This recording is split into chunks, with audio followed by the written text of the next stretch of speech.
Assalamualaikum warahmatullahi wabarakatuh. Di video kali ini kita akan membahas materi fisika bab pertama di kelas 11 mengenai keseimbangan dan gerak rotasi. Sebelum itu kita akan lihat dulu bagaimana hubungan antara materi ini dengan materi yang sudah dipelajari di kelas 10. Kita lihat. Di kelas 10 kita sudah belajar dan mengenal apa yang dimaksud dengan mekanika. Mekanika itu ilmu tentang gerak suatu benda. Nah, mekanika ini terbagi menjadi dua bahasan, yaitu kinematika dan dinamika. Kinematika itu ilmu tentang gerak benda tanpa memperhatikan penyebab gerakannya. Nah, berdasarkan dimensi gerakannya atau arah gerakannya, kinematika dibagi menjadi dua, yaitu kinematika translasi dan kinematika rotasi. Kinematika translasi itu kasusnya untuk gerakan satu dimensi. Contohnya gerak lurus beraturan dan gerak lurus berubah beraturan. Nah, ini sudah dipelajari kan di kelas 10 GLB dan GLBB. Sedangkan kinematika rotasi kita juga sudah belajar di kelas 10 tentang gerak melingkar. Nah, itu bagian dari kinematika rotasi. Nah, sedangkan kalau tadi kinematika itu belajar gerak tanpa mempertimbangkan penyebab gerakannya, lain halnya dengan dinamika. Kalau dinamika itu kita melihat penyebab gerakan bendanya, mengapa suatu benda bisa bergerak. Nah, dinamika juga sama, dibagi menjadi dua. Ada dinamika translasi dan dinamika rotasi. Dinamika translasi sama pengertiannya seperti tadi. Ketika kita melihat gerakan suatu benda hanya berdasarkan arah garis lurus atau arah satu dimensi. Dinamika translasi ini juga sudah dipelajari di kelas 10. Bagian materi yang kita pelajarinya seperti hukum Newton, hukum 1, hukum 2, hukum 3, dan hukum gravitasi Newton. Nah, itu contoh dinamika translasi. Dan materi momentum dan impuls yang nanti kita akan bahas sekilas di kelas 11. Nah, sekarang kita belajar dinamika rotasi. Ini adalah bab pertama untuk materi fisika di kelas 11. Nah, sebelum itu kita akan bahas dulu materi yang sudah dipelajari di kelas 10. Perhatikan di sini perbedaan kinematika translasi dan kinematika rotasi. Nah, jadi kita akan ingat kembali sekilas apa saja yang ada pada kinematika translasi dan juga kinematika rotasi. Nah, di kinematika translasi kita belajar gerak lurus, sedangkan kinematika rotasi kita belajar gerak melingkar. Nah, ketika kita belajar gerak lurus, kita sudah tahu ada yang dinamakan GLB, gerak lurus beraturan, dan juga GLBB atau gerak lurus berubah beraturan. Nah, jika di kinematika translasi ada gerak lurus beraturan, di kinematika rotasi ada gerak melingkar beraturan atau GMB. Dan jika di gerak lurus ada yang dinamakan GLBB atau gerak lurus berubah beraturan, di gerak melingkar ada yang disebut sebagai GMBB atau gerak melingkar berubah beraturan. Nah, jadi itu yang ada pada kinematika translasi dan kinematika rotasi. Untuk membedakannya, perhatikan di kinematika translasi kita sudah tahu besaran yang dinamakan posisi atau kita simbolkan dengan X. Sedangkan di kinematika rotasi kita sudah tahu ada besaran yang dinamakan dengan posisi sudut, simbolnya theta. Di kinematika translasi ada yang disebut sebagai perubahan posisi atau delta X. Di kinematika rotasi juga ada yang dinamakan dengan perubahan posisi sudut atau delta theta. Nah, kemudian kita juga sudah tahu ada besaran yang dinamakan dengan kecepatan, simbolnya pi. Sedangkan di kinematika rotasi ada juga besaran kecepatan dinamakan dengan kecepatan sudut, simbolnya omega. Kemudian di kinematika translasi ada yang dinamakan dengan percepatan, simbolnya a. Sedangkan di kinematika rotasi ada juga besaran percepatan, simbolnya alfa. Kalau di sini posisi, di gerak melingkar posisi sudut. Kalau di gerak lurus perubahan posisi, di gerak melingkar perubahan posisi sudut. Di gerak lurus dinamakan kecepatan, di gerak melingkar disebut sebagai kecepatan sudut. Di gerak lurus dinamakan percepatan, di gerak melingkar dinamakan percepatan sudut. Jadi seperti itu ya. Ada 8 buah besaran. Perhatikan di sini, inilah simulasi dari gerak lurus. Sedangkan pada gerak melingkar, perhatikan perbedaannya. Jadi objeknya yang penting bergerak secara melingkar. Seperti itu. Nah, gabungan dari gerak lurus dan gerak melingkar atau gabungan dari gerak translasi dengan gerak rotasi dinamakan sebagai gerak menggelinding. Jadi kita sudah tahu yang dimaksud dengan gerak menggelinding itu gabungan dari gerak translasi dengan gerak rotasi. Seperti itu. Nah, tadi kan kita sudah tahu ada 8 buah besaran dengan 4 besaran dari kinematika translasi dan 4 besaran yang lain dari kinematika rotasi. Sekarang kita lihat perbedaan antara gerak lurus beraturan dan gerak melingkar beraturan atau GLB dengan GMB. Apa yang dipelajari di dalam gerak lurus beraturan dan apa yang dipelajari dalam gerak melingkar beraturan. Nah, perhatikan di sini gerak lurus beraturan, di dalamnya kita belajar bahwa kecepatan itu merupakan perubahan posisi tiap satu satuan selang waktu, atau Pi sama dengan delta X per delta T. Pi itu kecepatan, delta X itu perubahan posisi, delta T itu selang waktu. Nah, sedangkan di GMB, kalau tadi ada kecepatan, di sini pasti ada kecepatan sudut, ya. Dan di sini juga sama. Kalau di sini ada perubahan posisi, maka di gerak melingkar beraturan ada perubahan posisi sudut dibagi selang waktu tertentu. Nah, ini perbedaannya di GLB dan GMB. Nah, sekarang kita bandingkan gerak lurus berubah beraturan atau GLBB dengan GMBB atau gerak melingkar berubah beraturan. Nah, di gerak lurus berubah beraturan atau di GLBB, kita sudah tahu ada salah satu rumus Pt atau kecepatan akhir sama dengan kecepatan awal ditambah percepatan dikalikan waktu. Pt sama dengan P0 ditambah A dikali T.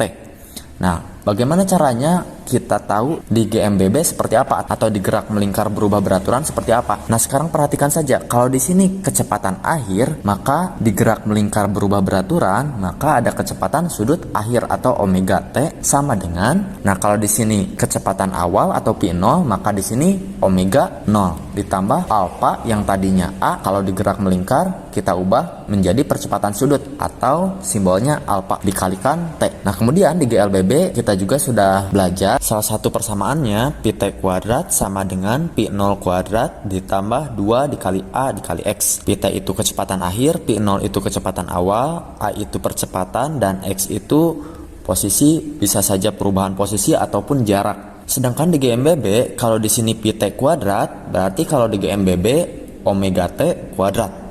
Sama dengan kalau di sini P0 kuadrat, maka di GMBB omega 0 kuadrat ditambah 2 dikali alfa dikali theta. Yang tadinya A kita ganti jadi alfa kalau di gerak melingkar, yang tadinya X di gerak lurus kita ubah jadi theta kalau di gerak melingkar. Nah, jadi bentuknya sama. Nah, kemudian yang terakhir kita juga sudah tahu salah satu persamaannya delta X atau perubahan posisi sama dengan P0 dikali T ditambah setengah dikali A dikali T kuadrat.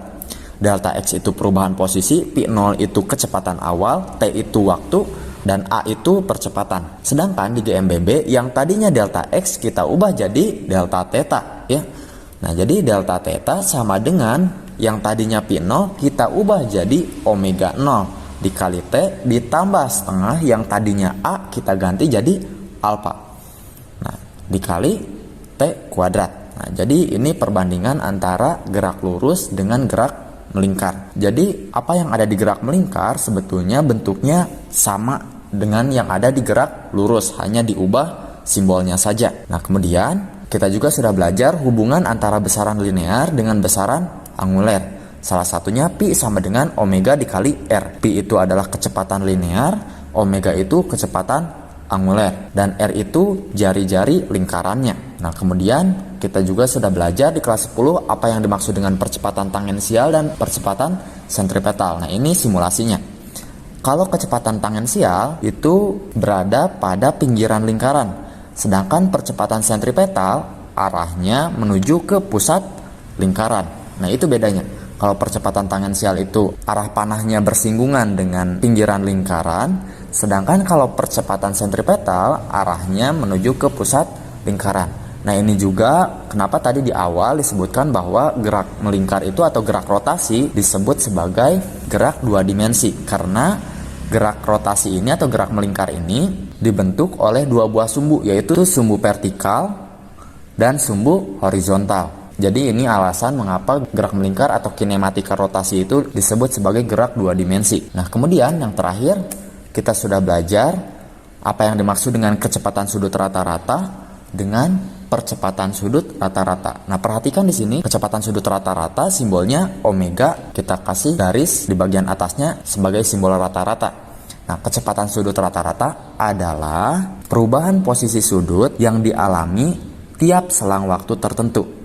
Ya, jadi kecepatan sudut rata-rata itu perubahan posisi sudut yang dialami tiap selang waktu tertentu. Kita perhatikan di sini ada perubahan posisi sudut. Perubahan posisi sudut itu berarti ada posisi sudut yang berubah. dari posisi sudut akhir dikurangi posisi sudut awal. Nah, itu perubahan posisi sudutnya.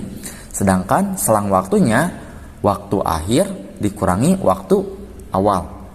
Nah, seperti itu untuk kecepatan sudut rata-rata. Sedangkan di percepatan sudut rata-rata, simbolnya alfa, kita berikan garis di atasnya sebagai simbol rata-rata. Percepatan sudut rata-rata adalah perubahan kecepatan sudut yang dialami tiap selang waktu tertentu. Jadi itu percepatan sudut rata-rata. Nah, kalau di kecepatan yang berubahnya itu posisi sudut, kalau di percepatan yang berubahnya itu kecepatan sudut. Nah, karena terjadi perubahan kecepatan sudut, maka kecepatan sudut akhir dikurangi kecepatan sudut awal. Nah, ini perubahannya dibagi waktu akhir dikurangi waktu awal.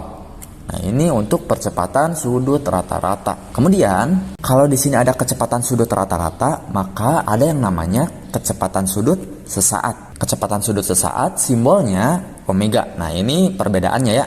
Kalau tadi yang rata-rata kita berikan tanda garis di atasnya, kalau kecepatan sudut sesaat kita tidak berikan tanda. Itu sebagai pembedanya. Kecepatan sudut sesaat adalah perubahan posisi sudut yang dialami tiap selang waktu yang singkat. Itu saja bedanya. Kalau tadi tiap selang waktu tertentu, kalau di sini tiap selang waktu yang singkat. Nah, karena definisinya hampir sama, perubahan posisi sudut yang dialami tiap selang waktu yang singkat. Nah, di sini perhatikan ada kata-kata yang singkat. Artinya, selang waktu terjadinya perubahan posisi ini sangat singkat atau perubahannya sangat cepat. Nah, untuk menggambarkan perubahan waktu yang singkat di matematika kita tulis simbolnya sebagai limit.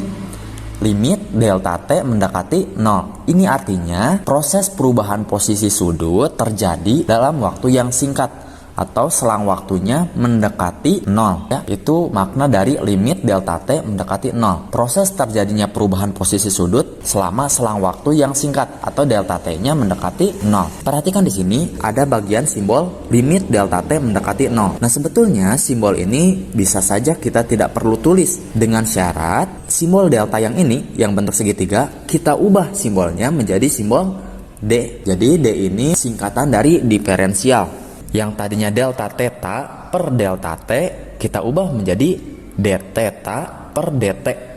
Ya, maknanya perubahan posisi sudut dalam waktu yang singkat. Ingat ya, D ini sebagai pengganti simbol limit delta T mendekati 0. Nah, jadi kita ganti simbol delta yang segitiga ini kita ubah menjadi simbol D. Kemudian, kalau ada kecepatan sudut sesaat, maka percepatan sudut juga ada yang namanya percepatan sudut sesaat. Apa itu percepatan sudut sesaat? Sama saja ya, perubahan kecepatan sudut yang dialami tiap selang waktu yang singkat. Nah, percepatan sudut sesaat simbolnya alfa tanpa tanda garis yang ada di atas ya, sama dengan perubahan kecepatan sudut yang dialami tiap selang waktu yang singkat. Nah, karena selang waktu yang singkat sama seperti tadi, kita tambahkan simbol limit delta T mendekati 0. Ini artinya proses perubahan kecepatan sudut terjadi dalam waktu yang singkat. Limit delta T mendekati 0. Sama seperti tadi kecepatan sudut sesaat. Limit delta T mendekati 0 ini kita bisa hilangkan dengan syarat simbol delta ini kita ubah menjadi simbol D. D omega per dt. Yang kalau tadi delta omega per delta T. Nah, ini dibacanya D dt omega. Kalau tadi dibacanya D dt theta gitu. Jadi bukan D theta per dt.